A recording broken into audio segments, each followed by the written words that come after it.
What a lovely day for a walk. Yeah, I like holding your hand. Me too, sweetie. Me too. Everything changed the day Margaret brought home an old computer. It wasn't new. It wasn't fancy.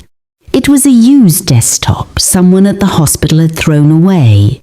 The monitor was bulky. The keyboard had missing letters. But when Colin saw it, his eyes lit up. "You mean this is mine?" he asked. Margaret laughed. "Well, it's ours.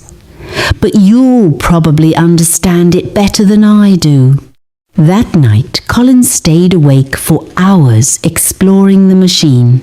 Folders, programs, commands. Soon he started teaching himself how computers worked. By the time he was 13, he was fixing neighbors' laptops. By 15, he was writing simple programs. His teachers began saying the same thing. "This boy has a future in technology."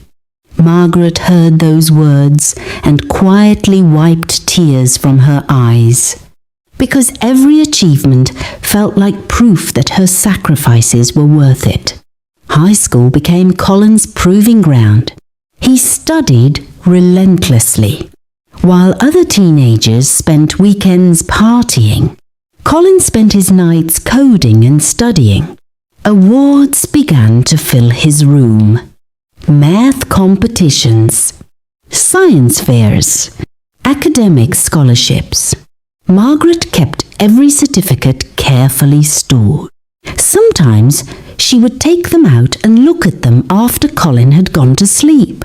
She ironed his school uniform every night. Perfect lines, perfect collar, perfect presentation. "People should see excellence before you even speak," she told him. Before every exam, she placed her hands on his head and prayed, "Lord, give my son wisdom." Colin never forgot those moments. When university acceptance letters arrived, there was no surprise. Colin had been accepted into one of the top universities in the country. His program? Computer science. Margaret held the letter in trembling hands. "You did it," she whispered. Colin hugged her tightly. "We did it." Because both of them knew the truth. Behind every achievement was Margaret. Her sacrifices, her prayers, her sleepless nights. University life was intense. Assignments, projects, coding marathons that lasted until sunrise. But Colin thrived. His mind loved the challenge. Professors quickly noticed his talent. By his final year, he was already receiving internship offers from major tech companies.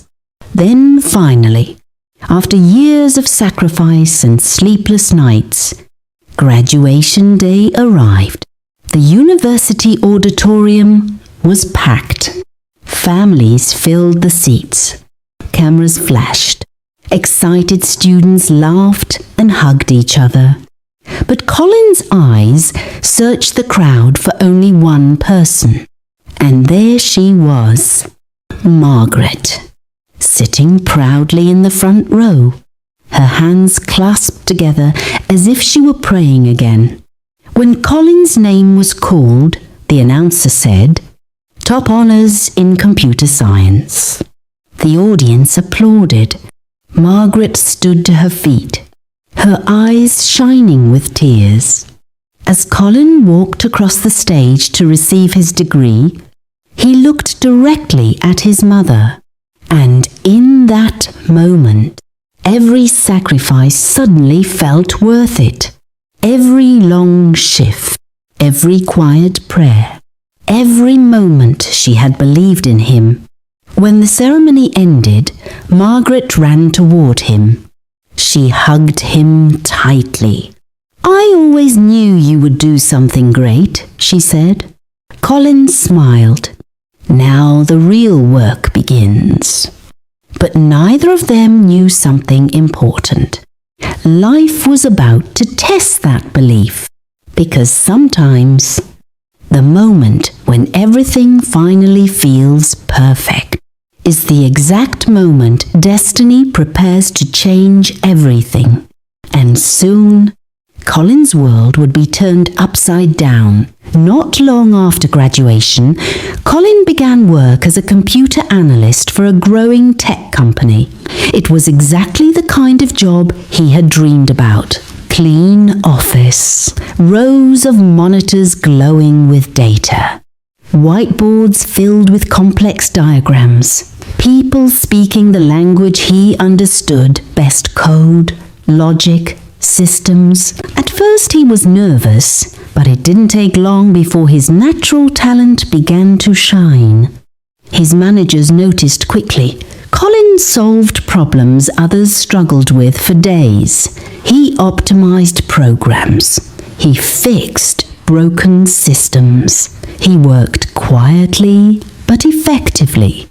Soon, co-workers began stopping by his desk. "Colin, can you take a look at this?"